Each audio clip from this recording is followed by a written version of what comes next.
Ya adamız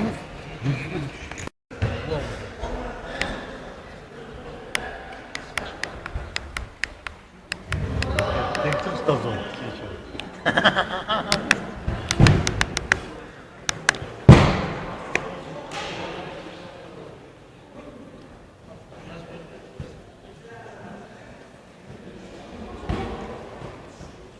Seyisbek şahsı rayon balvanı, Cengişbekoğlu Diniler ve Akademiyası balvanı.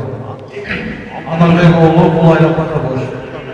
60 yıl arasında salmakta balvanların bir parmağı kaptır. Sadıralıoğlu Nurbek Taşkömür, Sami Ömralı Bişkek. İlemge dayadılar. 60 yıl arasında salmakta bir parmağı kaptır. Sadıralıoğlu Nurbek Taşkömür, Sami Ömralı Bişkek. Tansal Cengişker Kızıl Boşcan Balvan Seyitbekov yetişti.